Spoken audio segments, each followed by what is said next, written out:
Thank you for joining us for the first Missouri Division of DD and U webinar for 2023. So glad that you guys are here. The webinars are geared toward providing an overview of information in a quick 30-minute lunch and learn style format. We don't have a lot of time to go into great depth, but we do want to make sure that we're providing the basics. We will post this information, like Kat said, on the division's webinar page. So we ask that you please share these webinars and the information with the individuals and families that you support so that they too have the information.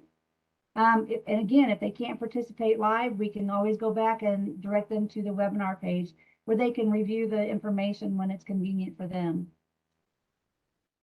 For today's webinar, Leslie, I'll have you flip the slide for me. We're going to start off with introductions. We'll talk about what those health risks are that make up the Fatal 5+1. We're going to talk about the health risk screening tool that's being implemented through the Division of DD and will help identify when those risks are present. And we're going to share a couple of resources with you before we leave. So next slide, we'll go ahead and get us started, and then I'll hand it over to Leslie. I am Lisa Nothouse. I live in mid-Missouri with my family, and I work for the Division of DD as the Supporting Families Lead. My husband and I have 2 adult daughters, and our youngest daughter has a developmental disability, and she receives services through the division, the regional office, and our local SB 40 board. I've been involved with the DD systems for over 30 years, and I have worked for the division for the past 17 years. So when they say time flies, it really does. Real quickly, I know we're on a time crunch today. I think some of us have to jump off of this call and get on another one. So Leslie, I'm going to turn it over to you and let you introduce yourself and start sharing the information. Wonderful. Thank you so much, Lisa, for having me. It's great to be here with you all today at this Lunch and Learn. My name is Leslie DeGroat, and I'm a registered nurse, and I have 30 years of experience in the healthcare field. And I'm proud to say that I have been with the Division of DD as of January 1st for 15 years. So super proud of that. And I currently get to serve as the division's clinical coordinator. And just it's so wonderful to have opportunities like this to share what's going on and how my team and myself and the division's trying to help support people with any kind of health risks and to help people, just support them to stay as healthy and just have the optimal lives that they can. As Lisa said, I'm going to give you an overview of the Fatal 5 fundamentals, as well as talk about how the health risk screening tool assists with identifying those health risks. And we'll look at some tools and resources also, as Lisa said. So I'm real excited to be here. The Fatal 5 are the top disorders linked to preventable deaths in the intellectual developmental disabilities population, or IDD population. There is another one that has actually been added, so there are actually 6 altogether. I believe they even started off with 4 years ago, but they've seen more and more people have these different issues, so they just keep adding to it. The top disorders that are considered the Fatal 5+1 are aspiration, bowel obstruction, dehydration, GERD or stomach reflux, or people might call it acid reflux, seizures, and sepsis. These top disorders were identified by Karen Green McGowan, who is an RN and has dedicated her life to supporting people with IDD. She developed teaching around these health disorders and also founded the company Inelectabilities. The Inelectability, that's the company that we're working with on our health risk screening tool, or HRST, that the division is going to be using for everyone in order to figure out a person's health risks and see what kind of supports they would like to have to help them stay healthy. And our philosophy is that knowledge is power, and if you can identify certain health risks early on, you can have supports in place already to help you or people you support from getting very sick, or at least identifying a problem early on and getting the person help that they need before it gets worse or ends up in the hospital, or even some people can pass away from these things. So aspiration, it's also called pulmonary aspiration. That's the first one listed for the Fatal 5, and that's when food, liquid, saliva, vomit, or some other foreign substance gets breathed into the airways. Other terms that are associated with pulmonary aspiration are aspiration pneumonia, which is an inflammation and infection of the lungs, and that's caused by pulmonary aspiration. So they breathe in a foreign substance and it can cause a person to develop an infection and swelling in their lungs and just get really sick. Dysphagia, that's another term associated with aspiration. And that means that people have problems with chewing or swallowing due to the muscles maybe not working properly in their mouth or in their throat. And when that's not working properly, then it goes down into their lungs easier. And then choking, of course, you've heard of. And some people have more of a proclivity for choking when they have swallowing issues. And that's defined as a complete blocking of the airway so no air can pass through when breathing. Sometimes if a person chokes, also, they can develop aspiration pneumonia if anything got down into the lungs. So it's important for that person to be monitored for any breathing trouble or symptoms of coming down with a bad cold or respiratory infection. Some people, you may not know this, but some people aspirate silently. So they could be eating and perhaps a little bit of food goes in their lungs and they don't even cough or have a gag reflex, so you wouldn't even know. Or perhaps even their saliva, they're not able to effectively swallow their saliva. So then it goes down into their lungs. And really, sometimes the only way to tell that is if they start having trouble breathing, or you notice that they're they've developed pneumonia or even cold symptoms. Now, bowel obstruction, that's the second of the fatal 5+1 health conditions that we'll talk about. And that's a blockage that keeps food or liquid from passing through your intestines. It leads to death if not recognized and treated on time.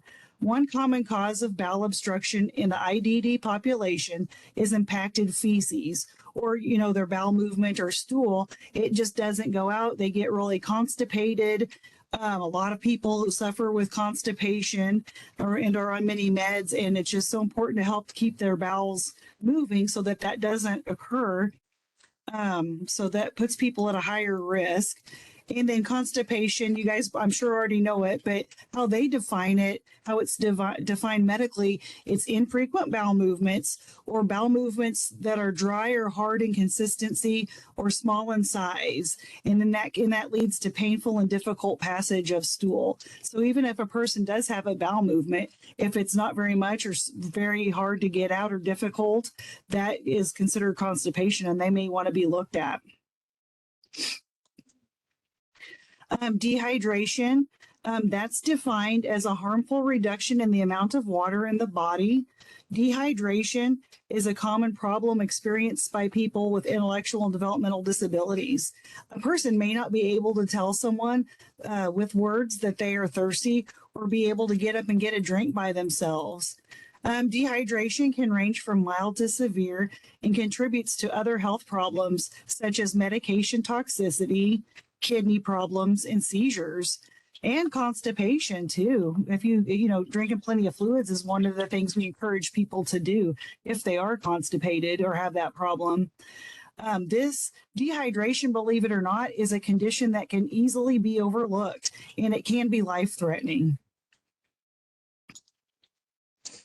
The next one on our list is gastroesophageal reflux disease. And I don't expect anyone to say that 5 times fast.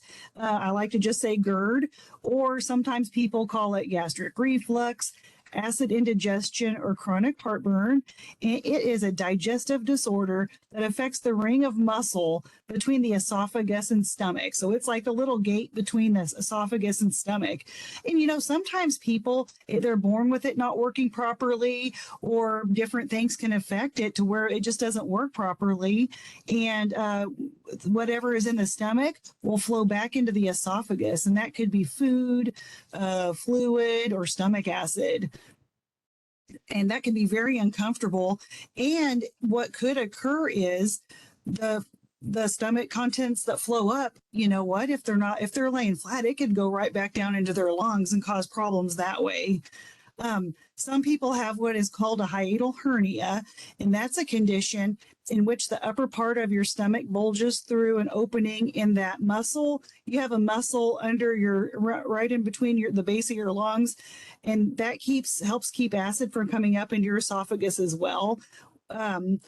So that can also cause that acid reflux or GERD. And there's many people that have it and may not even know it. Seizures is another of the fatal 5+1. Seizures are a sudden surge of electrical activity in the brain. It usually affects how a person appears or acts for a short time. But also, whatever the brain and body can do normally can also occur during a seizure. That's a very serious one if not controlled. Sepsis. The body, another of the fatal 5 is sepsis, and that is the body's extreme response to an infection. It is life-threatening, and without timely treatment, sepsis can rapidly lead to tissue damage, organ failure, and death. Sepsis occurs when an existing infection, so a person already has an infection maybe in their skin, maybe they've had pneumonia, maybe they've had a urinary tract infection, or sometimes people call that a bladder or kidney infection. That can trigger a chain reaction throughout the person's body, and septic shock is a progression of that sepsis and that severe reaction. It leads to dangerously low blood pressure, and then like the organs of your body, they don't receive sufficient oxygen, so the body starts shutting down. And that's people usually have to be in intensive care unit when they're that sick. It's definitely a life-threatening emergency. So how can the Missouri Developmental Disabilities Health Risk Screening Tool, or HRST, you might have heard it called HRST, how can that help? Well, the HRST assists with identifying risk factors that can lead to the fatal 5+1 conditions. The Health Risk Screening Tool, or HRST, offers one of the leading screening tools for intellectual disability risk management and support. This health risk assessment tool is a web-based rating instrument, so you log into the computer to do it, and it's developed to detect health destabilization in at-risk populations and ensure that proper care and support is provided. It monitors, this screening tool assists us with monitoring for associated developmental and physical disabilities, which specifically affect body systems and the person's ability to engage in functional activities or just the regular routine of their day. This allows their team to make real-time care decisions that other health screening tools may not support. And I'll show you the website here in a little bit of the Intellectability Company and their tool. If you would like to look at that further, I'll pull that up and we can leave you with that information. Let's see, all Missouri users, I want you guys to know this too. All Missouri users who get access to the HRST system will be required to take a special training in that system, and it's on the fatal 5+1, and it teaches about symptoms, risk factors, and what to report to the medical provider. We really want people to learn about this so that we can help identify these problems fast and help put supports in place. Or if someone's coming down with one of these, you recognize something's not right, you get them to the hospital or to the doctor as soon as you can so that we can prevent them from getting sicker, because they can be fatal. That's why they're called the fatal 5, but that's my goal. That's the division's goal, is to help people decrease that risk and help people live healthier and happier and longer. So another thing I want to talk about on this slide, health risk support plans are created based on the areas where there is higher risk. Currently, 26 states in the United States are using the health risk screening tool, and 80,000 people with IDD are being monitored using this tool. So the Missouri Division of Developmental Disabilities is using this tool to screen people who have a DMHDD waiver. And right now, contracted service provider agencies who provide residential services or support coordination can go ahead and start screening people. On May 1st of 2023, everyone with a DMHDD waiver will be start to be screened. And that's just a way for us to ensure that We do have a Medicaid subassurance that we are bound to of ensuring participant health and welfare. We're obligated to assure that. Now I'm going to talk about the screen itself.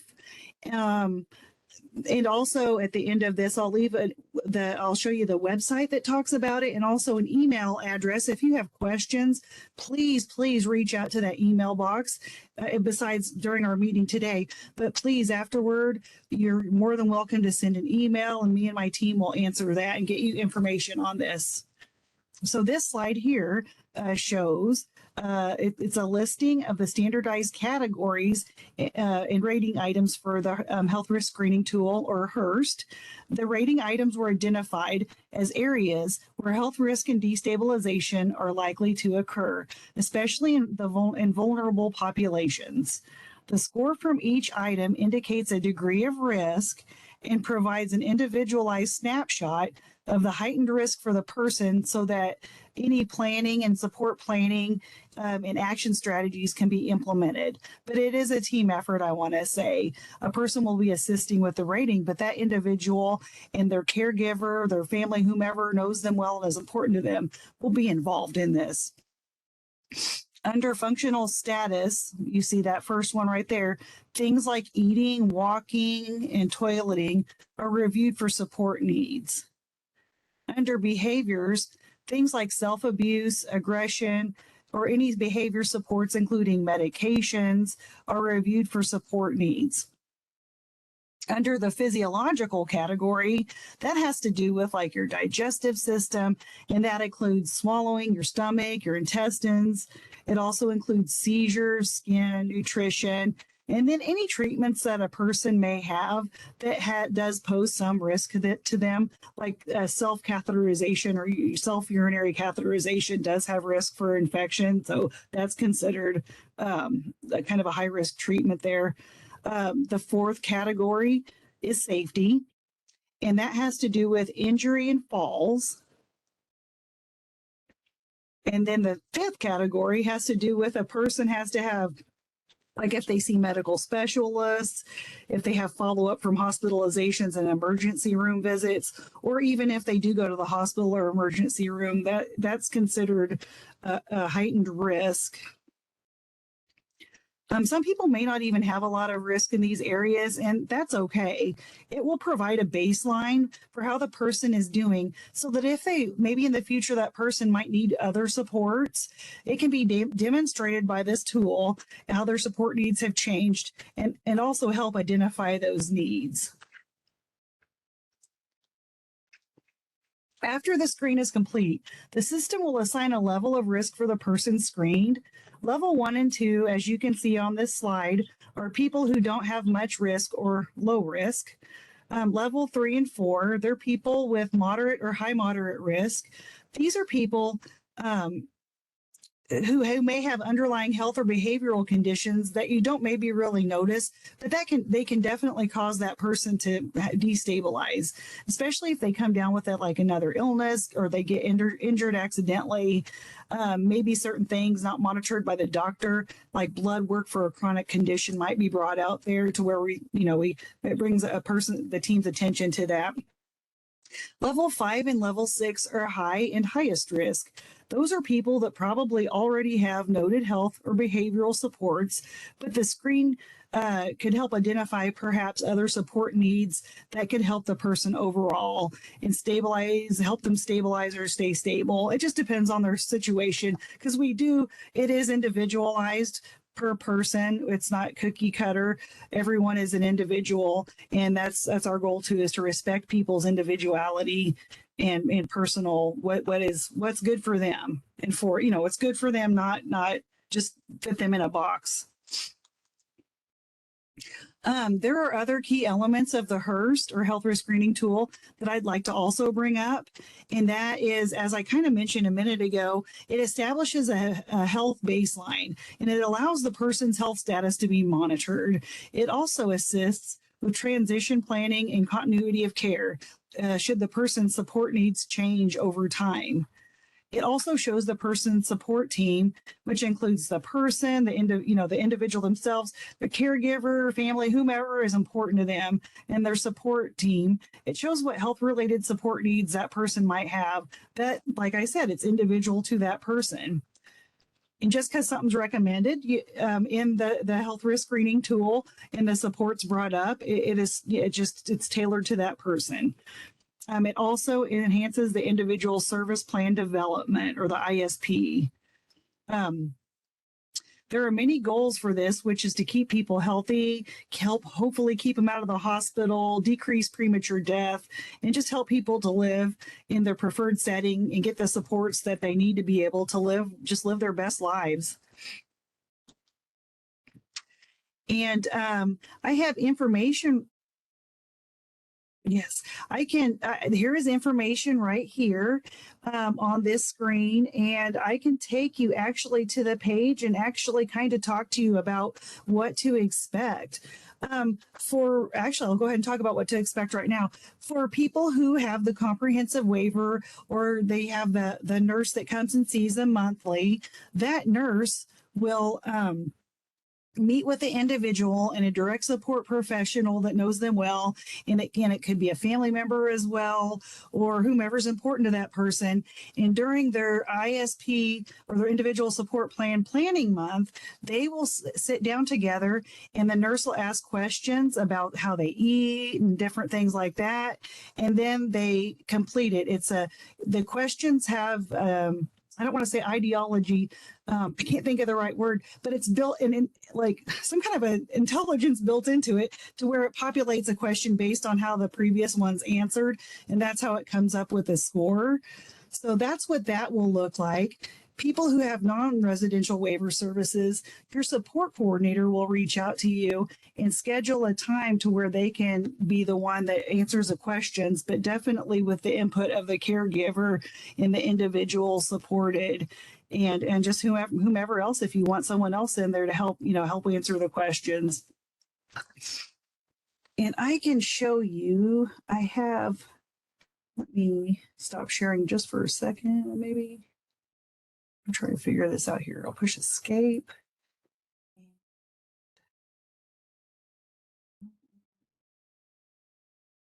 Hang on just a second.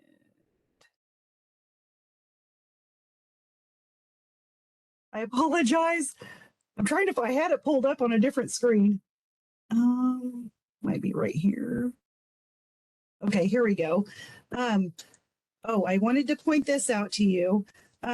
On the health and safety page from our division web page, there are different observe, decide, act is what they're called, and they're informational sheets. And there's one on aspiration pneumonia. There's one on each of the fatal 5+1, and it tells you more in depth how like the signs and symptoms of each one, like what to watch out for.